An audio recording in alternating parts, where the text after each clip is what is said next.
Welcome back students. तो चलिए फिर से शुरू करते हैं जहाँ पे हम लोगों ने कल अपनी क्लासेस छोड़ी थी। और क्लासेस में हम लोगों ने बात किया था कि कुछ अकाउंटिंग टर्म्स के बारे में हम लोगों ने बात किया था कि जो नए टर्म्स हमारे इस नए सब्जेक्ट के साथ हमारे सामने आते हैं उन टर्म्स के बारे में मैंने आपको बताया था। मकसद यही था कि धीरे धीरे हम लोग रिकॉर्डिंग करने से पहले की जो भी तैयारी है वो सारी पूरी कर लें। तो उसी तैयारी के सिलसिले में मैं आपसे आज आगे की बातें करूंगा। लेकिन अब जैसा कि हम लोगों ने मान लिया है कि हम अब अपनी ज़रूरत भर के जो भी हमारे ज़रूरी टर्म्स हैं उनके बारे में हम जान चुके हैं। अब बारी है कुछ कॉन्सेप्ट्स के बारे में। वैसे तो कॉन्सेप्ट्स आपके किताब में बहुत सारे दिए गए हैं और वाकई में काफ़ी सारे कॉन्सेप्ट्स ज़रूरी भी हैं, लेकिन अगर हमें रिकॉर्डिंग सीखनी है तो उसके लिए मेरे हिसाब से कुछ ज़रूरी कॉन्सेप्ट्स हैं जिन पे पहले शुरुआत में काम कर लिया जाए और फिर बाद में जब आपको अकाउंटिंग का थोड़ा सा अनुभव हो जाएगा, जब आप अकाउंटिंग करने में थोड़े माहिर होंगे तो बाकी कॉन्सेप्ट्स पे भी बात किया जाएगा कि इस कॉन्सेप्ट का मतलब क्या हुआ करता था और अकाउंटिंग में इन कॉन्सेप्ट्स का कहाँ पे कितना और किस प्रकार का महत्व है। तो चलिए शुरू करते हैं कि इम्पॉर्टेंट कॉन्सेप्ट्स जो हमारी अकाउंटिंग के लिए ज़रूरी हैं। सारे कॉन्सेप्ट्स के बारे में हम लोग बात नहीं करेंगे, गिने चुने एक या दो कॉन्सेप्ट्स के बारे में मैं बात करूंगा, उन कॉन्सेप्ट्स के जिनका डायरेक्ट इम्पैक्ट होता है हमारी रिकॉर्डिंग सीखने की प्रक्रिया में। जैसे पहले कॉन्सेप्ट के तौर पे हम ले सकते हैं dual aspect concept. Dual aspect concept जो होता है वो हमें यह बताता है कि हमारे बिजनेस में जितने भी ट्रांजैक्शंस होते हैं, every transaction has to effect.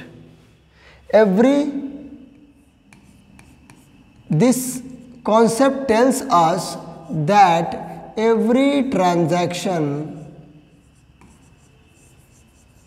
has two effect.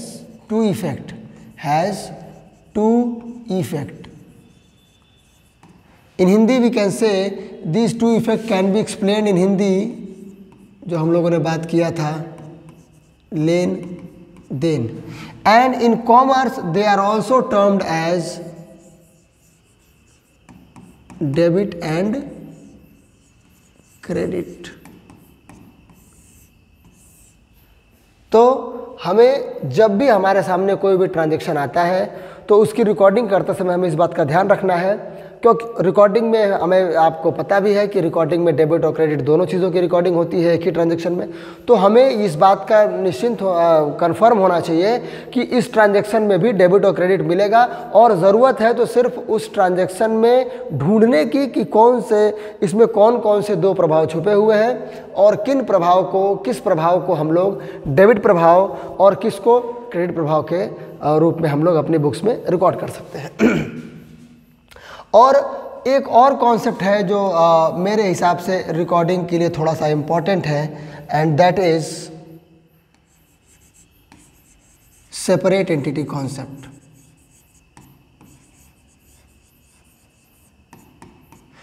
Separate entity concept, मेरी बातों को अन्यथा न लें आप लोग। मैं बार बार ये बात कह रहा हूँ कि कॉन्सेप्ट सारे ज़रूरी हैं, लेकिन जहाँ तक हमारा मकसद है कम समय में रिकॉर्डिंग तक पहुंचना, तो रिकॉर्डिंग करने के लिए इन दो कॉन्सेप्ट्स का जानकारी होना आपको ज़्यादा ज़रूरी है। और मैं इन दोनों कॉन्सेप्ट्स का इस्तेमाल हर रिकॉर्डिंग में, हर ट्रांजैक्शन में आपको करके दिखाने का प्रयास करूंगा। इसके लिए मैं आपको अभी फ़िलहाल इस स्तर पे मैं आपको इन्हीं दोनों कॉन्सेप्ट्स के बारे में बता रहा हूँ।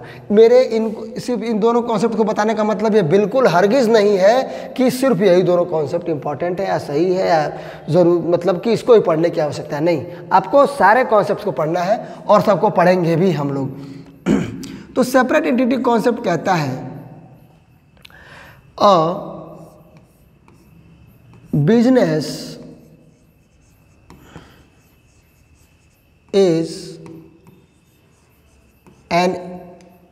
a business is an independent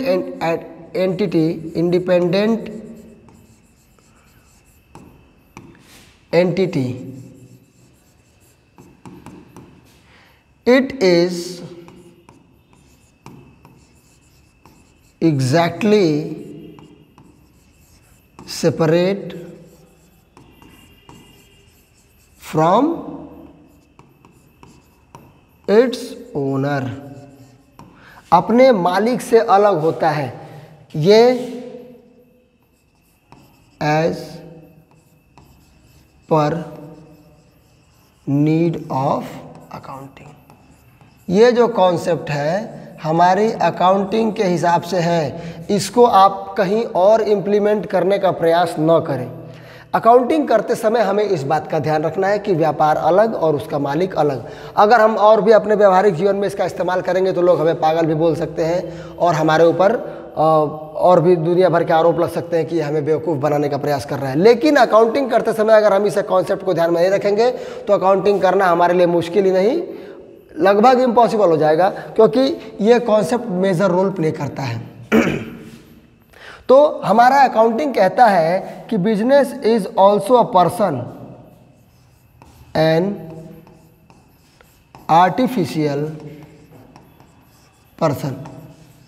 मतलब अगर मैं कोई बिजनेस करता हूँ तो एक व्यक्ति मैं हूँ और एक व्यक्ति मेरा बिजनेस है, हम दो लोग मिलके, तो business is just combination of owner and it's enterprise.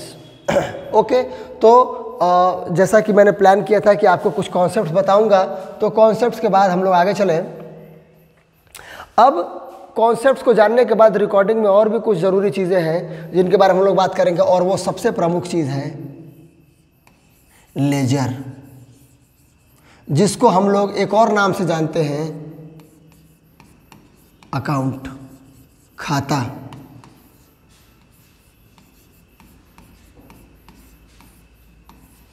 हम लोग इस शब्द का इस्तेमाल अक्सर अपने दैनिक जीवन में भी करते हैं। मान लीजिए किसी दुकान पे हम जाते हैं, वहाँ पे उधारी अगर खरीदी बिक्री होती है तो वहाँ पे हमारे नाम का एक खाता बना होता है, जहाँ पे हमारे संबंधित जितने भी लेन देन होते हैं उनको वो दुकानदार ज़रूर उसमें उनको लिखता है।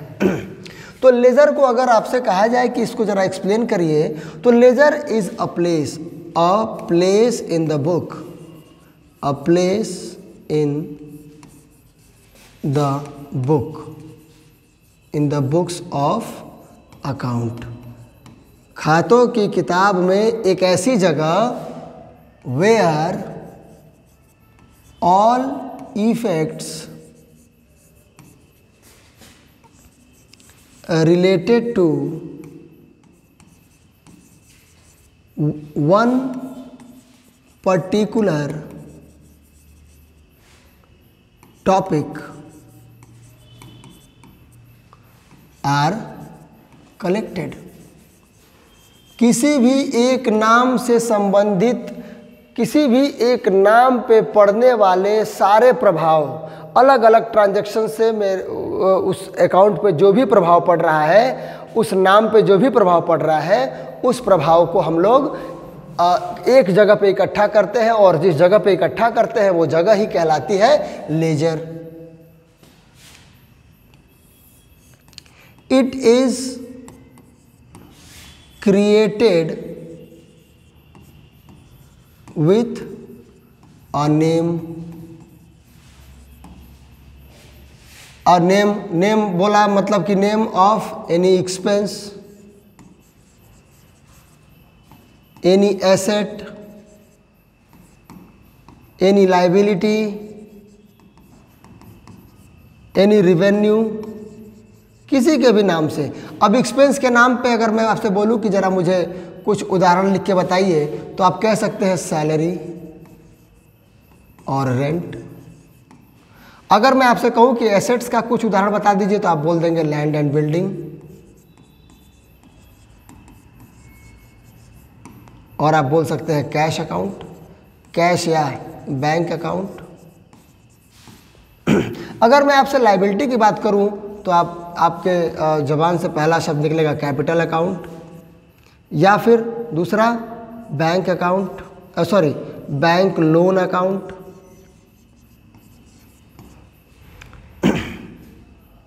और अगर मैं रेवेन्यू की बात करूं, तो हम लोग कह सकते हैं कमीशन,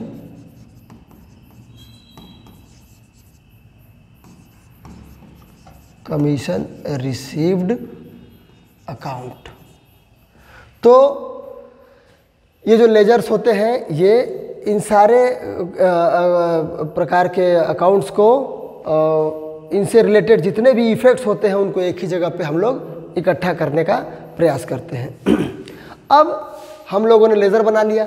अब ये लेज़र का कुछ फॉर्मेट होता है, एक प्री डिसाइडेड फॉर्मेट है, एक ट्रेडिशनल फॉर्मेट है, जिस फॉर्मेट में ही हम लोग इनकी एंट्री करते हैं। तो लेज़र पे मैंने बोला ऑल इफेक्ट्स, कहाँ लिखा है मैंने all effects, here I have written all effects. All effect का मतलब how many type of effects we have in accounting, debit and credit. सिर्फ 2 ही प्रकार के इफेक्ट होते हैं। तो किसी भी एक नाम पे मैंने मान लीजिए इसमें से ले लिया कैश या लैंड एंड बिल्डिंग ले लिया। लैंड एंड बिल्डिंग अकाउंट पे अगर कोई डेबिट इफेक्ट पड़ रहा है तो लैंड एंड बिल्डिंग अकाउंट के डेबिट साइड में लिखेंगे।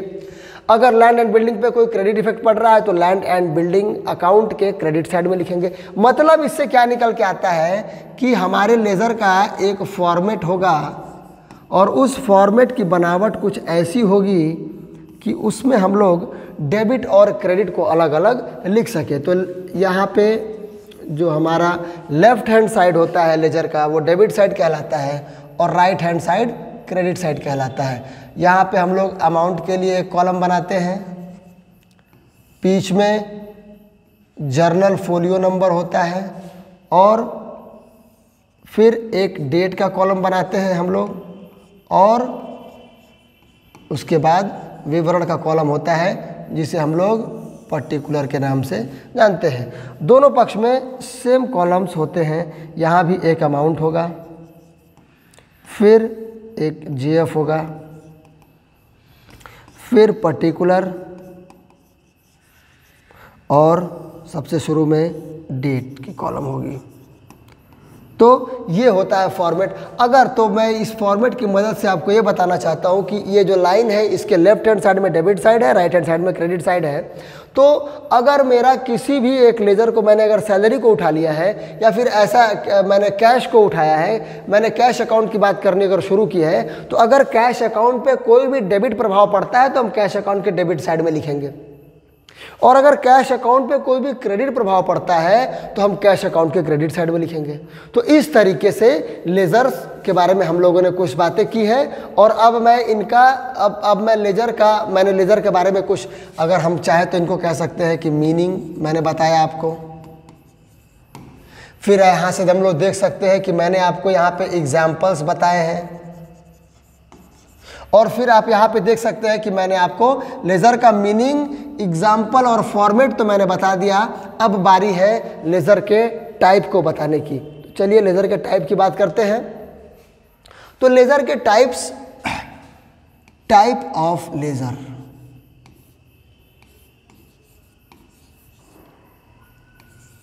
Type of ledgers. अब यहाँ पे 2 अप्रोच बहुत ही ज़्यादा प्रचलित है।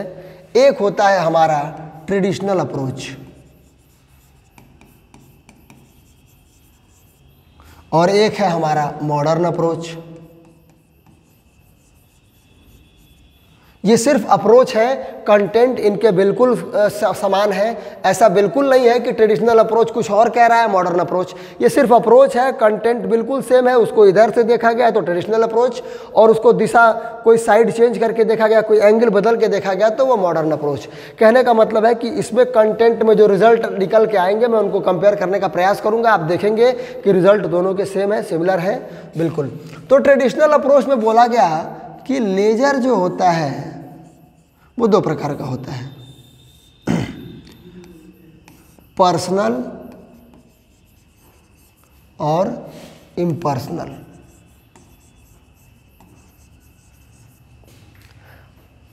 ठीक, और फिर इस इम्पर्सनल जो लेजर है इसको फर्दर हम लोग फिर दो टाइप में बांटते हैं कि real accounts and nominal accounts.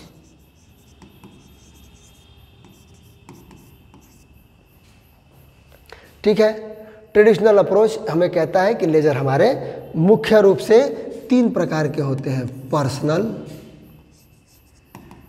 Real and nominal. अब एक पर्सनल अकाउंट एक पर्सनल अकाउंट मतलब एक व्यक्ति व्यापार में एज अ गिवर जुड़ सकता है या एज अ रिसीवर जुड़ सकता है। भाई एक व्यक्ति अगर सोहन है तो सोहन या तो मेरे बिजनेस में जुड़ा है तो या तो मुझसे पैसा लेने के लिए जुड़ा है या फिर मुझे पैसा देने के लिए जुड़ा है। अगर मैंने सोहन को उधार माल बेचा है तो मैं सोहन से पैसा लूँगा, इसलिए मैंने सोहन को जोड़ा हुआ है। तो यहाँ पे सोहन कौन हो गया? सोहन गिवर हो गया। और अगर मैंने सोहन से माल खरीदा है तो सोहन को मैंने इसलिए अपने साथ जोड़ कर रखा है क्योंकि मुझे ही सोहन को पैसा देना है, तो सोहन यहाँ पे रिसीवर हो सकता है। तो एक व्यक्ति अगर हमारे बिजनेस में जुड़ा है तो वो या तो गिवर होगा या फिर रिसीवर होगा। चलिए आगे चलते हैं, रियल अकाउंट की बात करते हैं। तो रियल अकाउंट सारे एसेट्स एंड लायबिलिटीज को कवर करता है। मतलब जितने भी बैलेंस शीट के आइटम्स होते हैं, ऑल बैलेंस शीट आइटम्स कह सकते हैं हम लोग, लगभग बैलेंस शीट के सारे आइटम्स रियल अकाउंट का हिस्सा होते हैं।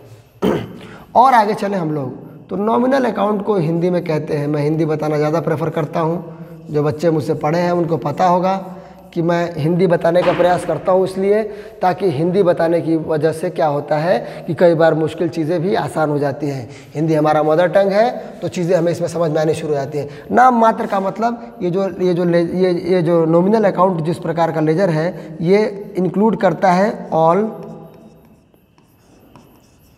Expenses and all revenue accounts. ठीक, तो हमारे पास निकल के आई ये। तो हाँ, यहाँ पे देखिए मैं एक बात कहना भूल गया कि एसेट और लायबिलिटी को रियल अकाउंट इंक्लूड करता है। तो एसेट और लायबिलिटी में हमें कौन से प्रभाव पड़ सकते हैं, एक एसेट लायबिलिटी में कौन कौन से प्रभाव पड़ सकते हैं ये भी हमें देखना होगा। तो एसेट और लायबिलिटी में दो ही प्रभाव पड़ सकता है, या तो एसेट आपका इंक्रीज होगा या तो एसेट डिक्रीज होगा। एसेट और one sec I need to clear this things. तो मेरे कहने का मतलब ये था, एक्चुअली मैं आपको समझाना क्या चाह रहा हूँ कि एसेट और लायबिलिटी पे कौन कौन से प्रभाव पड़ सकते हैं।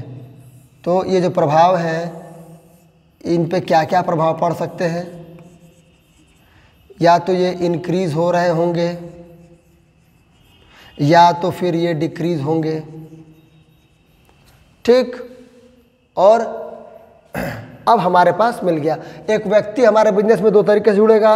एक एसेट और लायबिलिटी के ऊपर दो तरीके के प्रभाव पड़ेंगे, इंक्रीज और डिक्रीज। और नॉमिनल अकाउंट दो प्रकार के होंगे, एक्सपेंस और रेवेन्यू। अब देखिए, तो रूल्स ये कहते हैं, जो हमारे रिकॉर्डिंग के लिए जो रूल्स हमारे बनाए गए हैं वो ये कहते हैं कि debit the receiver and credit the giver. ये जो गोल्डन रूल के रूप में हमारे सामने परोसा जाता है वो है debit the receiver and credit the giver. Asset जब भी इंक्रीज होता है तो इसको डेबिट कर दीजिए, और लायबिलिटीज इसका ठीक उल्टा होती है तो उनको क्रेडिट कीजिए। एसेट जब भी डिक्रीज होता है तो इनको क्रेडिट कीजिए, लायबिलिटीज इनका उल्टा होती है तो इनको डेबिट कीजिए। डेबिट और क्रेडिट के बीच में अपना संबंध भी यही है कि डेबिट का उल्टा डेबिट का रेसिप्रोकल क्रेडिट, क्रेडिट का उल्टा डेबिट। और ऑल एक्सपेंसेस आर डेबिटेड जबकि रेवेन्यूज आर क्रेडिटेड। तो end of the day, after following traditional approach, we have seen that ledgers are of two types, personal and impersonal.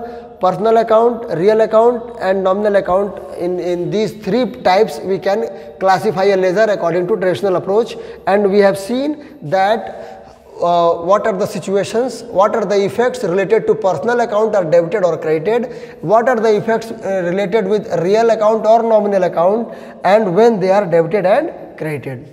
तो ये सारे प्रभाव हैं जिनको अब मॉडर्न अप्रोच ने सीधा यहाँ पे हमारे साथ बात करनी शुरू की। उन्होंने सीधा लास्ट टाइम पे जो हमारे रिजल्ट आए हैं, मॉडर्न अप्रोच कहता है कि देखिए हम इन्हीं चीज़ों को, इनमें कोई बदलाव नहीं होने वाला है, हम इन्हीं चीज़ों को तरीका बदल के देखते हैं कैसे। काफ़ी सिंपल है।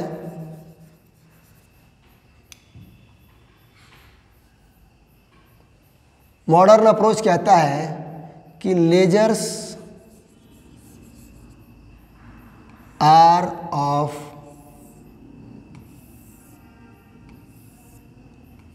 5 टाइप। ये कहता है कि लेजर्स या तो एसेट प्रकार के होते हैं, या तो लाइबिलिटीज़ प्रकार के होते हैं, लाइबिलिटी अकाउंट होते हैं, या फिर वो कैपिटल अकाउंट होते हैं, या फिर वो एक एक्सपेंस अकाउंट होते हैं, और अंततः वो एक रेवेन्यू अकाउंट होते हैं। मतलब अगर हम प्रयास करें, अगर हम थोड़ा सा एनालिसिस पे वर्कआउट करें तो हम पहचान पाएंगे कि कौन सा लेजर हमारा एसेट अकाउंट है, कौन सा लाइबिलिटी अकाउंट है, कौन सा एक्सपेंस रेवेन्यू और कैपिटल अकाउंट है। कैपिटल अकाउंट के एग्जांपल के रूप में तो एक ही लेजर आता है जिसका नाम भी इससे मिलता जुलता है, वो है कैपिटल अकाउंट। यहाँ पे कैपिटल अकाउंट एक लाइबिलिटी नेचर का ही है जिसे हम लोग इंटरनल लाइबिलिटी के रूप में भी जानते हैं। इंटरनल लाइबिलिटी है तो जिस तरीके से हम एक लाइबिलिटी को ट्रीट करते हैं अकाउंट्स में, वैसे ही हम कैपिटल को भी ट्रीट करेंगे। तो एसेट जब भी इंक्रीज होते हैं तो इनको हमें डेबिट करना होता है, और एसेट्स के डिक्रीज को हम क्रेडिट करते हैं। इनका ठीक उल्टा लाइबिलिटीज़ के इंक्रीज को क्रेडिट तथा लाइबिलिटीज़ के डिक्रीज को डेबिट। सिमिलर चीज़ें यहाँ पर भी होंगी। कैपिटल जब इंक्रीज होगा तो हम उसे क्रेडिट kरेंगे, कैपिटल के डिक्रीज को डेबिट करेंगे। एक्सपेंसेस जैसा कि हम लोगों ने यहाँ पर भी देखा था, ऑलवेज डेबिटेड, और रेवेन्यूज ऑलवेज क्रेडिटेड। तो मेरा जो प्रयास था वो यही था कि मैं आपको सारी बेसिक चीज़ें जो एक रिकॉर्डिंग अकाउंटिंग सीखने का जो पहला चरण होता है रिकॉर्डिंग और जर्नलाइजिंग, उसके लिए जो भी बेसिक रिक्वायरमेंट्स थी वो ज़रूरी थी, वो मैंने आपको देने का प्रयास किया है। और इस प्रयास के दौरान मैंने आपको कुछ नए अकाउंटिंग टर्म्स के बारे में आपसे चर्चा की। मैंने आपको बताया कि कौन कौन से कॉन्सेप्ट्स रिकॉर्डिंग के दौरान ज़रूरी हैं। फिर हम लोगों ने बात किया कि लेज़र किसे कहते हैं, what are the different, what is the meaning of ledger, what is the type of format of ledger. और फिर सबसे लास्ट में हम लोगों ने देखा कि टाइप ऑफ लेज़र किस प्रकार से हम लोग देख सकते हैं, तो ट्रेडिशनल अप्रोच और मॉडर्न अप्रोच। और इन्हीं टाइप्स के अकॉर्डिंग हम इन लेज़र्स पे पड़ने वाले इफ़ेक्ट्स को डेबिट और क्रेडिट नेम असाइन करते हैं। तो हम जो डेबिट और क्रेडिट नेम असाइन करते हैं वो उनके जो रूल्स हैं वो इसी में लिखे हुए हैं। हालांकि मुझे ऐसा लग रहा है कि जगह छोटी है, मैंने लिख कुछ ज़्यादा दिया है, लेकिन अगर आप वीडियो पॉज करके अगर चाहे तो इसका नोट्स बना सकते हैं। और अगर इसमें कोई भी डाउट हो तो कमेंट सेक्शन में आप उस डाउट को मेंशन करना बिल्कुल ना भूलें, और जितना जल्दी संभव होगा मैं आपके डाउट को दूर करने का प्रयास करूँगा। तो फिर यहाँ पे हम लोगों ने जितनी भी चीज़ें देखी हैं उसमें अब एक आखिरी चीज़ मैं आज के दिन बताना चाहता हूँ आपको कि हाँ, ये जो डेबिट और क्रेडिट शब्द बार बार आ रहा है हमारे सामने, इसके दोनों के बीच में आपस में संबंध क्या है, और अगर हम चाहें तो इनका मतलब अगर ढूंढना चाहें तो इनका मतलब हम क्या निकाल सकते हैं। आइए, डेबिट और क्रेडिट। क्रेडिट शब्द से तो हम लोग काफ़ी परिचित हैं। क्रेडिट शब्द का मतलब होता है उधार, जबकि डेबिट शब्द का मतलब होता है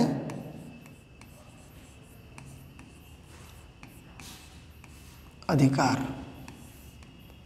दो अप्रोच हम लोग ऑलरेडी देख चुके हैं, ट्रेडिशनल और modern approach.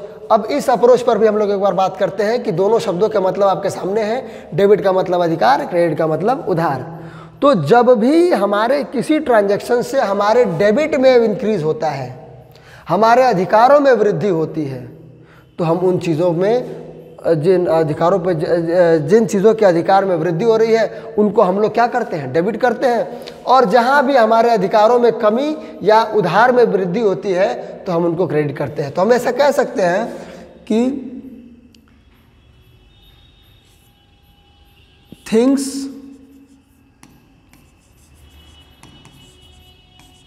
Which are debited, हम किन किन चीज़ों को डेबिट करते हैं, when there is increase in ownership, increase in ownership, जब हम किसी चीज़ पे हमारा अधिकार बढ़ रहा होता है। दूसरा, when there is decrease in loans, जब हमारे ऊपर जो कर्ज है वो खत्म हो रहा होता है, हमारे अधिकार में वृद्धि, इसको क्या कह सकते हैं हम लोग, अधिकार में वृद्धि।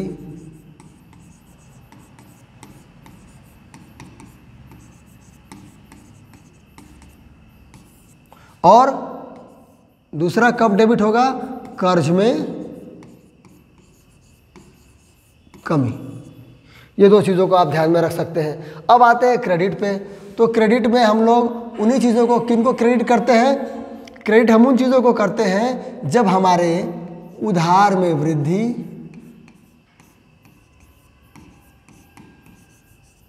मतलब increase in credit, always credited, और